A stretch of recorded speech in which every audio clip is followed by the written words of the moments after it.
दोस्तों, आज हम जिस विषय पे बात करेंगे वह है 1930 की महामंदी ब्लैक ट्यूसडे, दुनिया की अर्थव्यवस्था का सबसे खराब समय। 1930 की महामंदी को हम ब्लैक ट्यूसडे के नाम से भी जानते हैं। इससे पहले कि हम 1930 की महामंदी के बारे में बताना शुरू करें कि मंदी क्या होती है, इसके बारे में हम बात करेंगे। दोस्तों, मंदी वो अवस्था है जिसमें लोगों को खरीदने की क्षमता खत्म हो जाती है।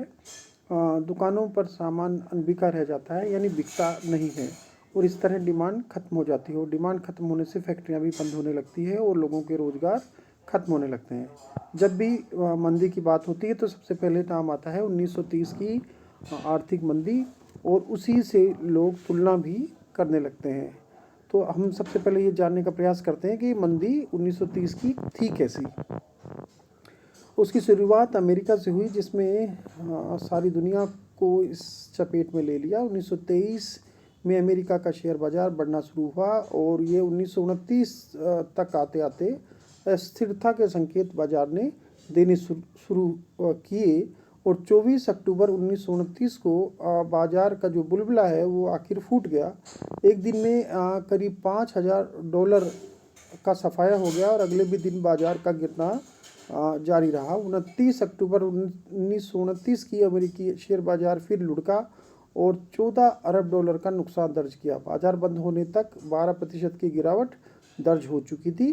लोगों की बचत हवा हो गई और इसे ब्लैक ट्यूसडे के नाम से भी जाना जाता है। मांग में भारी कमी हो गई और औद्योगिक विकास के पहिए जाम हो गए। लोगों को अपनी नौकरियों से हाथ धोना पड़ा। कृषि उत्पादन में भी 60% तक की कमी देखी गई।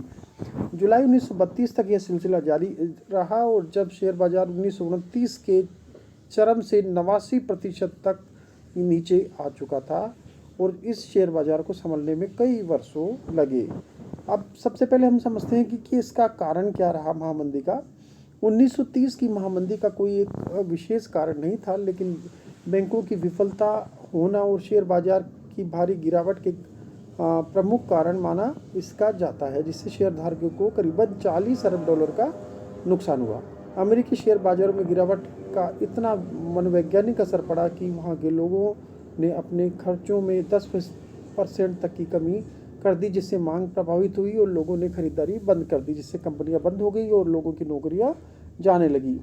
मंदी की इस आंधी में 9,000 बैंकों का दिवालिया निकल गया। बैंकों में जमा राशि का बीमा न होने से लोगों की पूंजी खत्म हो गई, और जो बैंक बचे रहे उन्होंने पैसे का लेन देन रोक दिया। महामंदी का जो महाप्रभाव पड़ा, उसके बारे में हम बात करते हैं। 1,30,00,000 लोगों बेरोजगार हो गए। 1929 से 1932 के दौरान औद्योगिक उत्पादन की दर पर 45% तक गिर गई।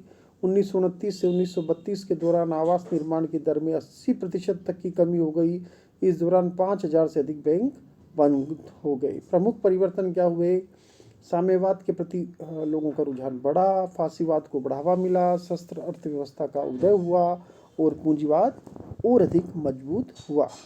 आर्थिक संकट का विश्व के प्रमुख देशों पर अगर हम प्रभाव नापना चाहें कि उस 1930 की मंदी का विश्व की प्रमुख अर्थव्यवस्थाओं पर क्या प्रभाव पड़ा, तो हम उस पर भी विचार करते हैं। जर्मनी पर देखिए, आर्थिक संकट के परिणाम स्वरूप जर्मनी में बेरोजगारी अत्यधिक हो गई। 1932 तक 60 लाख लोग बेरोजगार हो गए।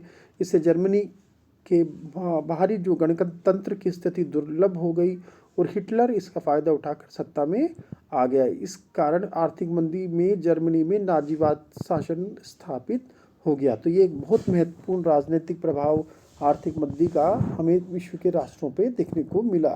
ब्रिटेन की बात करें, 1931 के आर्थिक मंदी के कारण ब्रिटेन को स्वर्णमान का परित्याग करना पड़ा।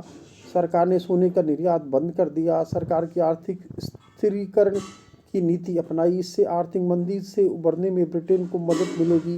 व्यापार में संरक्षण की नीति अपनाने से भी व्यापार संतुलन ब्रिटेन के पक्ष में हो गया, और ब्रिटिश सरकार ने सस्ती मुद्रा दर को अपनाया, जिससे बैंक दर में कमी आई। इससे विभिन्न उद्योगों को बढ़ावा मिला। कुछ अच्छी चीज़ भी हुई। फ्रांस पर प्रभाव देखें, जर्मनी से अत्यधिक क्षतिपूर्ति के कारण प्राप्त करने के कारण फ्रांस की आर्थिक स्थिति सुदृढ़ थी, अतः आर्थिक मंदी का उस पर अधिक प्रभाव नहीं पड़ा। फ्रांस की मुद्रा फ्रैंक अपनी साख बचाए रखने में काफ़ी हद तक सफल हुई। रूस का प्रभाव देखें, रूस में स्टॉलिन की आर्थिक नीति एवं पंचवर्षीय योजनाओं से आर्थिक स्थिति सुदृढ़ थी, अतः वह भी आर्थिक मंदी से प्रभावित नहीं हुआ। इससे विश्व के समक्ष साम्यवादी व्यवस्था की मजबूती और पूंजीवादी व्यवस्था का खोखलापन उजागर हुआ। इसलिए हमें साम्यवाद को बढ़ावा जो मिला है वो भी इसका प्रभाव देखने को मिला। अमेरिकी अर्थव्यवस्था की बात करें, अमेरिका में बेरोजगारी 15 लाख से बढ़कर 1 करोड़ 30 लाख हो गई। यूरोप में आर्थिक मंदी के कारण अमेरिका का यूरोपीय संघ डूबने की स्थिति में आ गया। 1932 के चुनाव में आर्थिक संकट के कारण रिपब्लिक पार्टी का हूवर पराजित हुआ। डेमोक्रेटिक पार्टी के उम्मीदवार रूजवेल्ट ने आर्थिक सुधार कार्यक्रम की घोषणा के बल पर ही अपना जो राष्ट्रपति का चुनाव है वो जीता। ऑस्ट्रेलिया के प्रभाव की यदि हम बात करें तो ऑस्ट्रेलिया की अर्थव्यवस्था कृषि और औद्योगिक उत्पादों के निर्यात पर निर्भर थी, इसलिए उस पर भी इसका काफ़ी अधिक असर पड़ा। कनाडा की अर्थव्यवस्था की बात करें तो कनाडा में औद्योगिक उत्पादन 58% तक कम हो गया और राष्ट्रीय आय 55% गिर गई। फ्रांस की बात करें, फ्रांस काफ़ी हद तक आत्मनिर्भर राष्ट्र था, इसलिए उस पर महामंदी का असर कम हुआ, लेकिन फिर भी बेरोजगारी बढ़ने से दंगे हुए और समाजवादी पॉपुलर फ्रंट का उदय हुआ। चिली, बोलिविया और पेरू जैसे देशों की बात करें, जैसे लैटिन अमेरिकन देशों को काफ़ी भारी नुकसान हुआ और एक असर ये हुआ कि फांसीवादी आंदोलन इन देशों में शुरू हो गए। अन्य महत्वपूर्ण तथ्य महामंदी के बारे में यदि हम बात करें तो 1930 की आर्थिक मंदी द ग्रेट डिप्रेशन के नाम से भी इसे जाना जाता है। इस पर ढेर सारी किताबें लिखी गई जो काफ़ी सफल हुई और इसमें सबसे प्रसिद्ध हुई जॉन स्टीनबेक लिखित द गैप्स ऑफ राथ जो 1939 में प्रकाशित हुई और साहित्य का नोबेल पुरस्कार भी इस पुस्तक को मिला। तो ये एक महत्वपूर्ण घटनाक्रम है जो आर्थिक मंदी के कारण हमें देखने को विश्व की सभी अर्थव्यवस्थाओं में मिले। धन्यवाद।